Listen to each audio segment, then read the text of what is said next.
नमस्कार, मैं हूं आपके साथ पूर्वी राय और आप देख रहे हैं महाकाल एक्सप्रेस न्यूज। 1 दर्जन पॉकलेन व बुलडोजर के द्वारा की जा रही है कार्यवाही। लोअर कोर्ट, हाई कोर्ट व सुप्रीम कोर्ट से स्टे समाप्त होने के बाद शुरू हुई कार्यवाही। उज्जैन विकास प्राधिकरण के आवासीय भूखंडों पर धर्म विशेष के लोगों ने व्यावसायिक तौर पर किया था अवैध अतिक्रमण। विकास प्राधिकरण सीईओ, 100 पुलिस अधिकारी व जवान, 100 नगर निगम कर्मी व प्रशासन का अमला तैनात।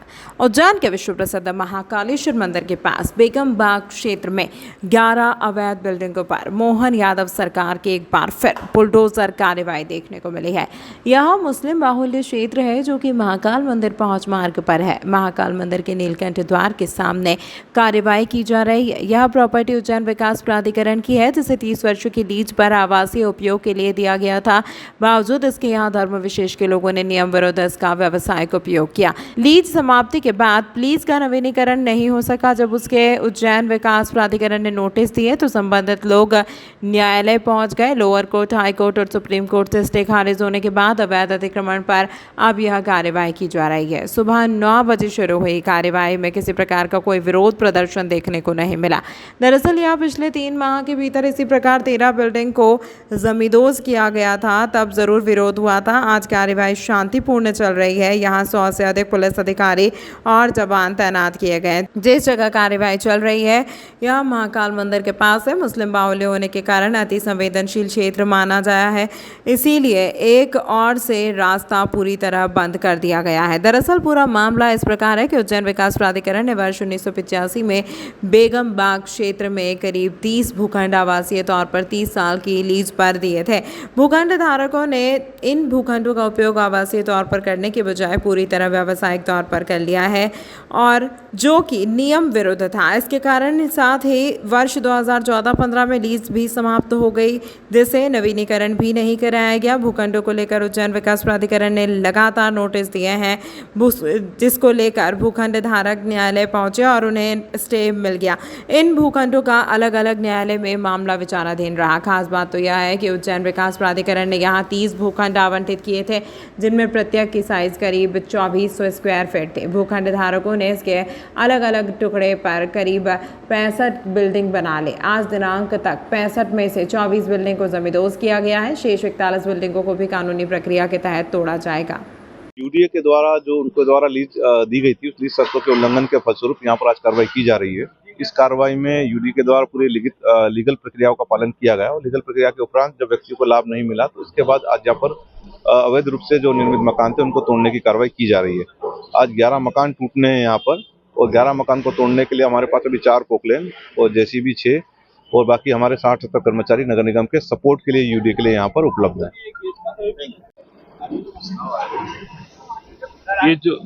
ये जो योजना है वो हरिफाटक आवासीय योजना है जो विकास प्राधिकरण के द्वारा लगभग 40 वर्ष पूर्व लाई गई थी। पूर्णतः आवासीय योजना है, परंतु पूर्व में जो फ्रंट रो है इसमें 28 लोगों ने आवासीय की जगह पर व्यावसायिक गतिविधियां और साथ ही जो भूखंड थे उसके मल्टीपल डिवीजन की ऐसे कई सारी शर्तों का उल्लंघन किया। उन्हीं शर्तों के उल्लंघन के आधार पर विकास प्राधिकरण के द्वारा सभी की लीज रद्द की गई। आज लगभग 5 भूखंड ऐसे हैं जहां पर कि 11 निर्माण हैं, उनकी चूंकि लीज रद्द हो चुकी है। निर्माणों को अतिक्रमण मानते हुए उसमें अतिक्रमण हटाने की संपूर्ण विधिवत कार्रवाई की गई है। कहीं पर भी किसी प्रकार का और किसी माननीय न्यायालय में एक प्रक्रिया नहीं चल रही है। आज पुलिस प्रशासन, जिला प्रशासन और नगर निगम की उपस्थिति में सभी जो 11 अतिक्रमण उनको हटाया जा रहा है और हटाने के पश्चात विकास प्राधिकरण के द्वारा पुनः उन भूखंडों पर कब्जा प्राप्त किया जाएगा।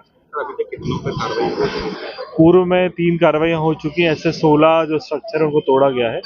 लीज 28 लीज निरस्त की जा चुकी है, जिनमें लगभग 55-60 के आसपास निर्माण है। किसी भी माननीय न्यायालय में प्रक्रिया नहीं प्रचलन होने के कारण या संपूर्ण हो जाने के कारण जहां पर हटाने की स्थिति हो रही है उनको हटाया जा रहा है। जैसा मैंने बताया कि हमारे द्वारा 1.5 वर्ष पूर्व 28 लीज निरस्त की गई हैं और उस 28 लीज में लगभग 55-60 के आसपास स्ट्रक्चर तो डिवीजन लोगों के द्वारा किया जा चुके थे। तो उन्हीं को कहीं पर भी प्रक्रिया अधूरी न होने के कारण या किसी भी माननीय न्यायालय से स्टे न होने के कारण उनको लगातार हटाया जा रहा है।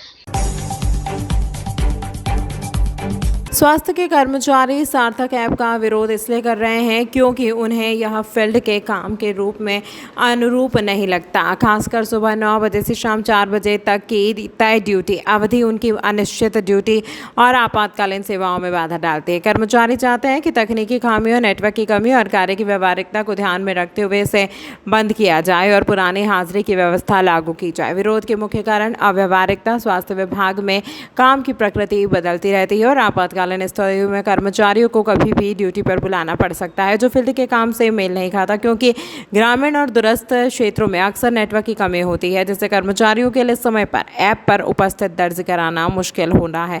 अगर ऐप की बाध्यता बनी रही तो 9 बजे से पहले या 4 बजे के बाद किसी आपातकालीन चिकित्सा या स्वास्थ्य सेवा की स्थिति में वे इलाज करने में असमर्थ होंगे। विभागीय कार्य की व्यवहारिकताओं और फील्ड वर्क की वास्तविकताओं को ध्यान में रखते हुए ऐप को लागू न किया जाए। स्वास्थ्य कर्मचारी कब कहना है कि यदि मांगे नहीं मानी गई तो रणनीति बनाकर विरोध प्रदर्शन करेंगे। सार्थक ऐप के विरोध में दिया है फील्ड के मैंने स्वास्थ्य विभाग के समस्त कर्मचारी ने मिलकर के सार्थक ऐप का विरोध किया है। सार्थक ऐप से बहुत सारी परेशानी आ रही है। ग्रामीण अंचल में नेटवर्क नहीं मिलता है, बैटरी डाउन हो जाती और आने जाने की व्यवस्था भी कम है। सार्थक ऐप में लगभग स्वास्थ्य कर्मचारी 24 घंटे स्वास्थ्य सेवाएँ देता है, जो कि स्वतः ही सार्थक उनकी उपस्थिति को दर्ज कराता है। सार्थक ऐप के कारण कहीं शिक्षा विभाग में पेमेंट भी निकल रहे हैं, परेशानी आ रही है। ये सार्थक ऐप का विरोध सभी का। आपका नाम सत्यप्रकाश है। कांग्रेस जिलाध्यक्ष महेश परमार ने भाजपा सरकार पर वोट चोरी का आरोप लगाया और कहा कि यह आंदोलन किसानों, युवाओं और गरीबों को न्याय दिलाने की लड़ाई की शुरुआत है। उन्होंने बताया कि जनसभा चिमनगंज मंडी में सुबह 11:30 बजे शुरू होगी, जिसमें खाद, यूरिया की कमी, बिजली कटौती, फसलों का उचित मूल्य न मिलना और बीमा न मिलने जैसे मुद्दों पर चर्चा की जाएगी। सभा के बाद किसान न्याय यात्रा निकाली जाएगी और खराब हुई सोयाबीन फसल का मुआवजा दिलाने की मांग को लेकर एक ज्ञापन भी सौंपा जाएगा। परमार ने सवाल किया कि अगर खाद की कमी के लिए कलेक्टर जिम्मेदार है तो उन्हें हटाया क्यों नहीं जा रहा और किसानों पर लाठियां क्यों चलाई जा रही है। पहले तो जय जवान जय किसान। देश के किसानों और मध्य प्रदेश के किसानों की स्थिति आप सबके सामने है। जिस तरह से देश के किसानों के लिए संघर्ष हमारे नेता आदरणीय राहुल गांधी जी कर रहे हैं और मध्य प्रदेश में हमारे प्रदेश के आदरणीय अध्यक्ष जीतू पटवारी जी लगातार किसानों को न्याय दिलाने की बात कर रहे हैं, तो पूरे मध्य प्रदेश में किसान न्याय यात्रा के माध्यम से ये शुरुआत उज्जैन से हो रही है, बाबा महाकाल की नगरी से, कि किसान भाइयों को न्याय मिले, उनकी फसलों का अच्छा दाम मिले, सोयाबीन हो, गेहूं हो, लहसुन हो, प्याज हो या अन्य किसान भाई की उपज उसका अच्छा दाम मिले, उनको समय पे खाद मिले, अच्छे बीज मिले, सस्ते दामों में कृषि उपकरण मिले और जो किसान भाइयों की समस्या उनका हल हो। और जिस तरह से पूरे मध्य प्रदेश में लैंड पूलिंग के माध्यम से ये सरकार विधानसभा में जो बिल लेकर आई है, हर जगह पूरे मध्य प्रदेश में, ये उज्जैन हो या पूरे मध्य प्रदेश, इंदौर हो, हर जगह लैंड पूलिंग के माध्यम से किसान भाइयों की जमीन हड़पने का काम सरकार कर रही है। वोट चोरी, वोट अधिकार यात्रा हमारे नेता राहुल गांधी जिस तरह से देश में लड़ रहे हैं, इन दोनों आयोजन को लेकर ये आयोजन होना है। कल हमारे इस आयोजन में देश के किसान नेता यशस्वी श्री सचिन पायलट जी, अखिल भारतीय कांग्रेस कमेटी के महासचिव, पूर्व मुख्यमंत्री सम्मानीय परम श्रद्धेय दिग्विजय सिंह जी, हमारे प्रदेश के प्रभारी, हमारे लोकप्रिय नेता आदरणीय हरीश चौधरी जी, हमारे प्रदेश के आदरणीय अध्यक्ष जी जीतू पटवारी जी, आदरणीय पूर्व अध्यक्ष अरुण यादव जी, सज्जन सिंह वर्मा जी, कमलेश्वर पटेल जी, ओमकार मरकाम जी, जयवर्धन सिंह जी, परिवर सिंह जी, किसान कांग्रेस के प्रदेश अध्यक्ष आदरणीय चौहान जी, कुणाल चौधरी जी और मध्य प्रदेश के सभी विधायक साथी और सभी हमारे आदरणीय अध्यक्ष और खासकर ये आयोजन का नेतृत्व उज्जैन जिला और शहर कांग्रेस के कार्यकर्ता कर रहे हैं। कांग्रेस कार्यकर्ता किसानों की लड़ाई लड़ने के लिए आगे आ रहा है। निश्चित रूप से मैं धन्यवाद देता हूं आपके माध्यम से कांग्रेस के उन जाबाज साथियों को कि ये लड़ाई किसानों की लड़ाई को मिलकर लड़ रहे हैं और ये कांग्रेस के कार्यकर्ताओं के नेतृत्व में आयोजन होना है और भव्य आयोजन होगा और ये मुख्यमंत्री के जिले से एक संकनात होगा किसानों को न्याय दिलाने का और किसानों को जब तक न्याय नहीं मिलेगा पूरे मध्य प्रदेश और देश में इस तरह किसान न्याय के आयोजन होते रहेंगे। दरअसल 11 सितंबर 1730 को राजस्थान के खेजडाली गांव में अमृता देवी बिश्नोई और उनके सहयोगी ने वृक्षों और जंगल को बचाने के लिए अपना बलिदान दिया था। उन्हीं की स्मृति में इसे वन शहीद दिवस के रूप में मनाया जाता है, जिसके अंतर्गत वन संरक्षकों एवं वन कर्मियों के बलिदान को याद किया जाता है। इस विशेष दिन को देखते हुए ही उज्जैन वन मंडल द्वारा 28वीं वृत्त स्तरीय खेलकूद प्रतियोगिता 2025 का आयोजन स्थानीय महानंदा नगर खेल एरिना में किया गया। वृत्त स्तर पर आयोजित इस प्रतियोगिता में 65 खिलाड़ियों ने भाग लिया। यहां से चयनित विजेता खिलाड़ी भोपाल में आयोजित होने वाली राज्य स्तरीय प्रतियोगिता में शामिल होंगे और वहां से चयनित विजेता खिलाड़ी उत्तराखंड में आयोजित होने वाले Akhil Bharatiya forest sports meet में भाग लेंगे। इस खेलकूद प्रतियोगिता में एथलेटिक्स की सभी इवेंट, बैडमिंटन, क्रिकेट, फुटबॉल के साथ ही इंडोर गेम्स में कैरम, ब्रिज, चेस और प्रतियोगिताएं होंगी, जिनमें सभी दावेदार अपना भाग्य आजमाएंगे। सिर्फ प्रतियोगिता क्यों आयोजित की जाती है, किस उपलक्ष्य में की जाती है ये?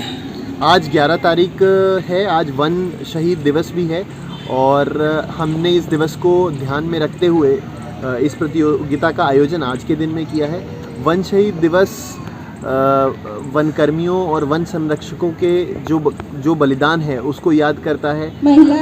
1730 में अमृता देवी बिश्नोई और उनके साथ जो सहयोगी थे, जिन्होंने खेजड़ाली गांव जो राजस्थान में है उसमें वृक्षों और जंगल के संरक्षण के लिए अपना बलिदान दिया, उसी की स्मृति में जो है वन शहीद दिवस मनाया जाता है। और आज के दिन हम उन सभी शहीदों की शहादत को शत शत नमन करते हैं जिन्होंने अपना जीवन पर्यावरण और वन संरक्षण के लिए न्यौछावर। आज वृत्त स्तर पे हमने खेलकूद प्रतियोगिता का आयोजन किया है।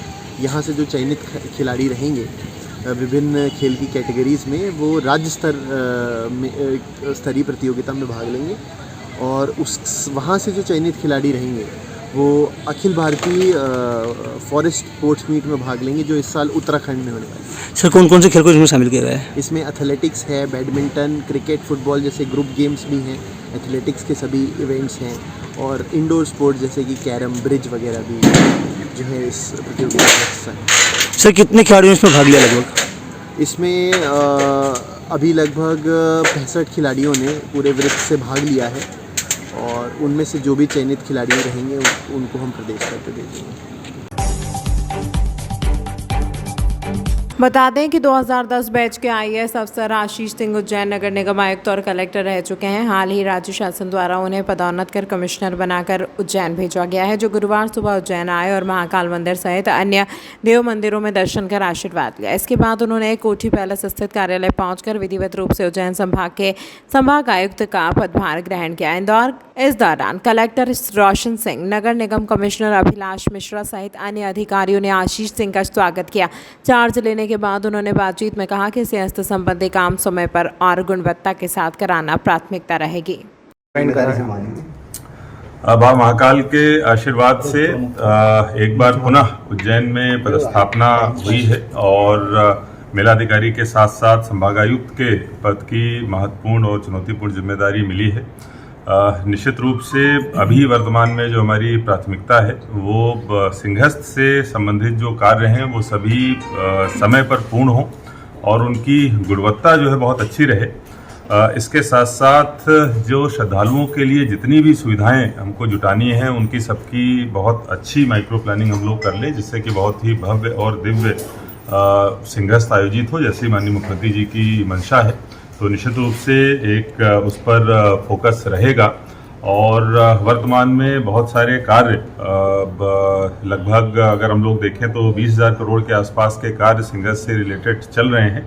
तो उनका समय सीमा में पूर्णता कैसे हो और उनकी गुणवत्ता कैसे मेंटेन की जाए, और इसके साथ साथ कुछ जो नए कार्य लिए जाने हैं वो सभी स्टेक होल्डर्स, चाहे हमारा अखाड़ा परिषद हो, यहाँ के जनप्रतिनिधि हो, यहाँ की मीडिया हो, यहाँ के अन्य जो संबंधित सम्मानित गण हैं, सबसे सलाह लेके हम लोग उस पर कार्य करेंगे जिससे कि पुराने अनुभवों से भी लाभ लिया जा सके। इसके अलावा संभागायुक्त के तौर पर जो भी शासन की विभिन्न योजनाएं हैं, प्राथमिकताएं हैं, उनका सभी जिलों में क्रियान्वयन अच्छे तरीके से हो और सभी में उज्जैन डिवीज़न अच्छा कार्य करे, ये सुनिश्चित किया जाएगा। एक बार पुनः मैं आप सब लोगों को बहुत सर, उज्जैन के साथ साथ आपको चूँकि आसपास जो संभाग के एरिया वहाँ भी डेवलपमेंट के कार्य करना है, सिंहस्थ को लेकर तो किस तरह की प्रायोरिटीज रहेंगी? और देखिए, सिंहस्थ को लेके जो संरचना बनी है कि इसमें जो संभाग स्तरीय समिति है उसमें सिंहस्थ से संबंधित सभी कार्य आते हैं और उससे जो अनुशंसित कार्य हैं वो मुख्य सचिव महोदय की अध्यक्षता वाली जो कमेटी है उससे होते हुए फिर माननीय मुख्यमंत्री जी की अध्यक्षता की कमेटी है उसमें जाते हैं। तो जो अन्य कार्य भी होंगे, दूसरे जिलों के कार्य भी होंगे, वो इसी कमेटी से हम लोग अनुशंसित करेंगे अगर आवश्यक प्रतीत होते हैं। और निश्चित रूप से उज्जैन के अलावा खासतौर पर ओंकारेश्वर में बहुत ज़्यादा श्रद्धालुओं का दबाव रहेगा, तो उसके लिए भी हमको प्लानिंग करनी है। आसपास के अन्य जिलों रोड्स की प्लानिंग भी उस हिसाब से करेंगे। सियासत 2028 में परिवहन व्यवस्था और मध्य प्रदेश सरकारी लोक परिवहन सेवा की समीक्षा को लेकर बुधवार को परिवहन मंत्री उदय प्रताप सिंह उज्जैन पहुंचे। यहां प्रशासनिक भवन में बैठक के बाद मक्सी रोड स्थित सिटी बस कार्यालय पर मंत्री ने प्रेस वार्ता की। उन्होंने बताया कि बस के लिए रूट का सर्वे हो चुका है। जबलपुर व इंदौर में सर्वे को श्रेणीवार बसों की संख्या का अनुमान पूरा हो गया है। 6 बिंदुओं में संस्थागत व्यवस्था, स्टाफ, नियम, कर संशोधन, रूट सर्वे व IT प्लेटफॉर्म, एजेंसी चयन, अधोसंरचना की योजना और ऑपरेटर से चर्चा पर काम कर रहे हैं। बसों का किराया किफ़ायती हो और ई बसों का उपयोग हो, इस पर ध्यान दिया जा रहा है। यात्रियों के लिए स्वच्छ एवं सुविधाजनक स्टैंड जन निजी भागीदारी से उपलब्ध कराए जाएंगे। शहर एवं ग्रामीण क्षेत्रों से सर्व सुविधा युक्त निर्मित बस स्टॉप उपलब्ध होंगे। बस ऑपरेटर अपनी बसों की सुरक्षा व मेंटेनेंस कार्य कर सकें, इस हेतु प्रत्येक जिले में बस डिपो PPP मॉडल पर निर्मित किए जाएंगे, जिससे यात्रियों की सुरक्षा सुनिश्चित होगी। इंटीग्रेटेड ट्रांसपोर्ट मैनेजमेंट सिस्टम पर प्रत्येक जिलों के फ्लाइंग स्क्वाड के माध्यम से प्रत्येक बस का सतत संचालन सुनिश्चित किया जाएगा। यात्रियों से सरकार द्वारा निर्धारित निश्चित किराया ही लिया जा सकेगा एवं मोबाइल ऐप पर यात्रीगण अपनी शिकायत दर्ज करा सकेंगे। प्रत्येक बस स्टॉप पर संभावित आवागमन एवं संभावित आगमन एवं संभावित प्रस्थान का समय यात्रीगण मोबाइल ऐप द्वारा घर पर ही देख सकेंगे। बस ऑपरेशन के इस राज्य स्तरीय मॉडल में मध्य प्रदेश के वर्तमान निजी बस ऑपरेटर से पारदर्शी प्रक्रिया के तहत अनुबंध करते हुए उन्हीं के माध्यम से बस संचालन सुनिश्चित किया जाएगा। केंद्रीय मोटर यान 1988 के अध्याय 6 प्रावधानों के तहत राज्य नियंत्रित बस कंपनी के नाम पर परमिट प्राप्त किए जाएंगे तथा अनुबंधित निजी बस ऑपरेटर के माध्यम से सार्वजनिक बसों का संचालन किया जाएगा। हमारे मुख्यमंत्री जी माननीय मोहन यादव जी की अपेक्षा है कि 2028 में जो सिंहस्थ का आयोजन इस ऐतिहासिक धार्मिक नगरी उज्जैन में होने जाने वाला है, उसमें उसकी तैयारियों में जिन विभागों की भूमिका रहने वाली है उनको तैयारियों को लेकर सजगता से धीरे धीरे आगे बढ़ने की आवश्यकता है। तो उसको हम लोगों ने एक प्राइमरी बैठक आज यहाँ पर परिवहन और स्कूली शिक्षा विभाग की थी और पूरा स्थानीय प्रशासन के साथ, हमारे विभागों के साथ रूट्स कैसे होंगे, कहाँ से किस तरह से बसों का संचालन होगा और जाम आदि की स्थिति न बने उस पर क्या किन परिस्थितियों में हमें काम करना है। और चूँकि अप्रैल का महीना रहने वाला है, मई का, तो उस समय हमें पूरा कैलेंडर ऐसा बनाना पड़ेगा 2028 का कि बच्चों के एग्ज़ाम पहले हो जाएं। उस समय हमारा अमला भी खाली रहे, हमारा जो बिल्डिंग्स हैं वो भी खाली रहें, करोड़ों लोग आएंगे, कब किसको किस तरह की सुविधा की आवश्यकता पड़ जाए, उन सब चुनौतियों पर एक तैयारी के रूप में आज यहाँ हम आए थे। और रोडवेज बस को लेकर मुख्यमंत्री का ड्रीम प्रोजेक्ट है, वो क्या पूरा रोडवेज बस का मुख्यमंत्री का ड्रीम प्रोजेक्ट है, कब से शुरू हो रही है और क्या पूरा है? हमारी मुख्यमंत्री सुगम परिवहन सेवा योजना जो सरकार का लक्ष्य है कि हम 2026 में इसको इंदौर उज्जैन संभाग से इसकी शुरुआत करें। एक PPP मोड पे एक हमारी कंपनी बनी है प्रदेश स्तर पर, वो जो एग्जिस्टिंग पुरानी हमारी जो 7 कंपनियां काम कर रही हैं उनके आपस में अलायंस के साथ इसको हम आगे बढ़ाएंगे।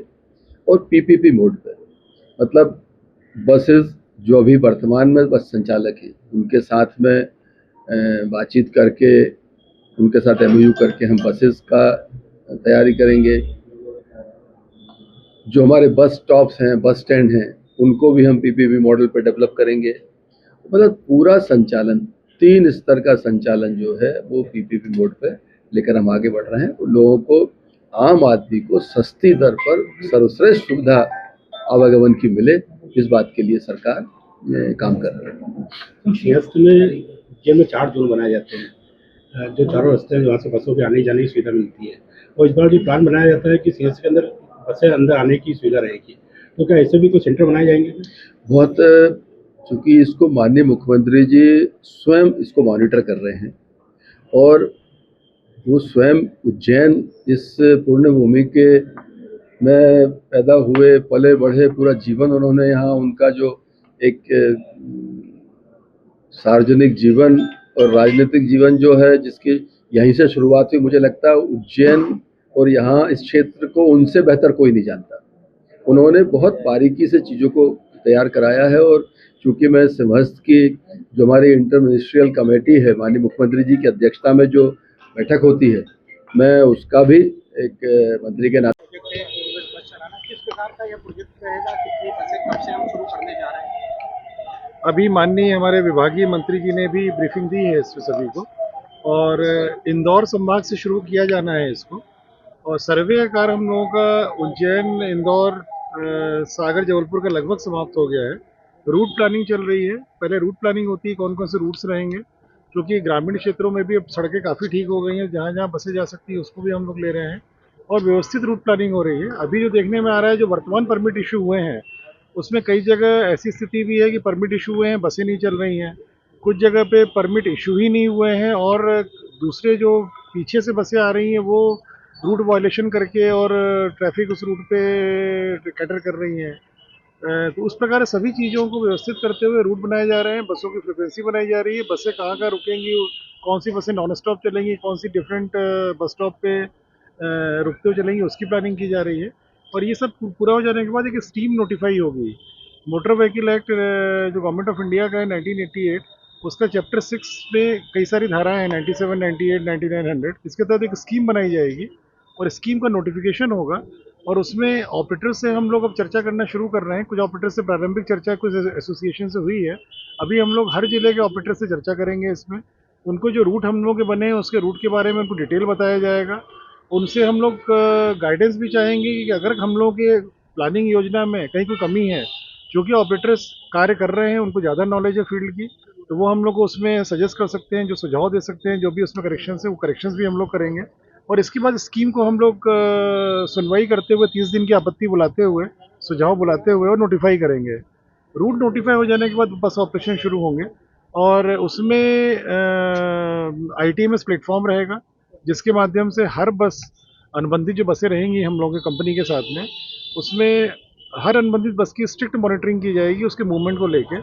ITMS में जब भी किसी बस का वायलेशन पाया जाएगा कि ड्राइवर का कोई संचालन गलत तरीके से हो रहा है, क्योंकि कैमरास रहेंगे, VLTD उसमें इक्विपमेंट रहेगा जो हर 2 से 5 सेकंड में डाटा हम लोग को देगा कंट्रोल रूम में, और कहीं भी वायलेशन पाया जाएगा और कंट्रोल रूम के फ़ोन पे रिस्पॉन्ड नहीं करेंगे तो उसमें हर ज़िले में फील्ड की फ्लाइंग स्क्वाड्स भी रहेंगे, फील्ड फ्लाइंग स्क्वाड। उसमें हम लोग रिटायर्ड मिलिट्री या रिटायर्ड पुलिस ऑफिसर्स को भी रख रहे हैं उसमें, और उनके माध्यम से नियंत्रित करेंगे। और मेरे ख्याल से साल 2 साल में ड्राइवर के प्रशिक्षण किया जाएगा, कंडक्टर का प्रशिक्षण किया जाएगा, ऑपरेटर्स को हम लोग ब्रीफ करेंगे जो जिम्मेदारियां हैं, पोर्टल कैसे यूज़ करना है। मेरे ख्याल से साल 2 साल में सभी चीज़ें व्यवस्थित हो जाएंगी।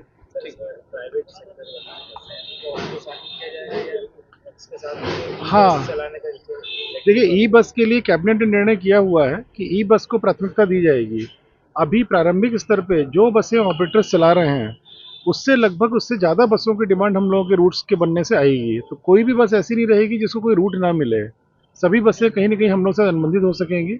ये जरूर है कि इन्हीं पहला प्रयास हम लोग का रहेगा कि एग्जिस्टिंग ऑपरेटर्स के माध्यम से ही उन्हीं को मोटिवेट करके हमको उनकी ई बसेस को हम लोग अपग्रेड करें।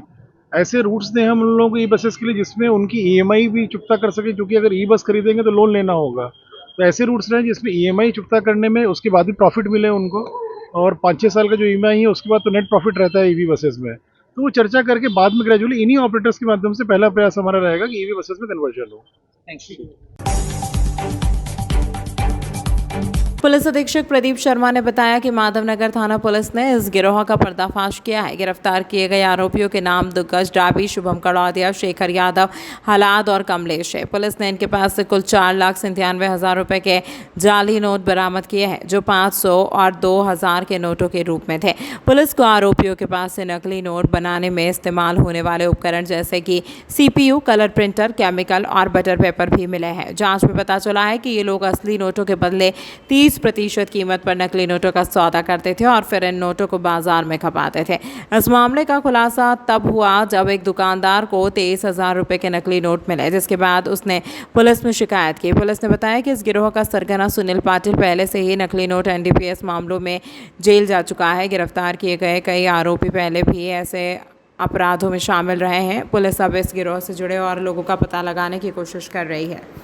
पुलिस ने 5 आरोपियों को गिरफ्तार किया। दुर्गेश डाबी, शुभम कड़ौदिया, शेखर यादव, प्रहलाद पिता कचरू और कमलेश लोधी, ये सभी उज्जैन के रहने वाले हैं। इनके पास से करीब 5 लाख रुपए के नकली नोट बरामद किए गए हैं। ये इसमें जो 2 मुख्य आरोपी प्रहलाद और कमलेश हैं, ये पूर्व में NDPS के अपराधों में बंद रहे हैं और 10-10 साल इनको माननीय न्यायालय से सजा हुई है। और ये उसी दौरान एक आरोपी सुनील पाटिल, जो मूलतः बुरहानपुर और देवास का रहने वाला है, इसके संपर्क में आए। इसके विरुद्ध करीब 9 मामले हैं नकली नोट छापने के 2006 से लेके अभी तक। इसको भी माननीय न्यायालय से 10 वर्ष की सज़ा हुई है।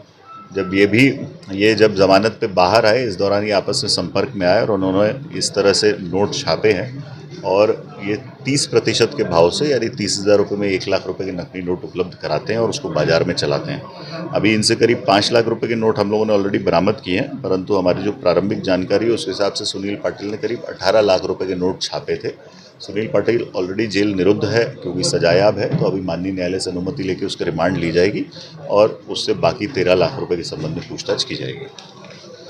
सितंबर को एक बुलेरो के संबंध में जानकारी मिली थी कि ये सावराखेड़ी से पंचमुखी हनुमान मंदिर तरफ जा रही है। इस बुलेरो को जब पकड़ा गया तो उसमें से करीब 10 लीटर अवैध कच्ची शराब बरामद हुई और 2 आरोपियों को इसमें गिरफ्तार किया गया। एक अरविंद मीना जो कुमराज का रहने वाला है और एक दशरथ, ये जिला आगर के रहने वाले हैं। इन्होंने अपने एक साथी गोविंद माली नानाखेड़ा के साथ रहकर 4 सितंबर की रात को ये पिकअप चोरी की थी। इन्होंने एक जनवरी 25 में भी एक R15 चोरी की थी जो बरामद की गई है। इसी तरह एक 4 जुलाई को एक शांति पैलेस से मोटरसाइकिल चोरी की थी, जिसके लिए 12 में इन्होंने बेचना बताया, जिसके लिए हमारी टीम लगी हुई। तमाम महत्वपूर्ण खबरों के लिए देखते रहिए महाकाल एक्सप्रेस न्यूज़।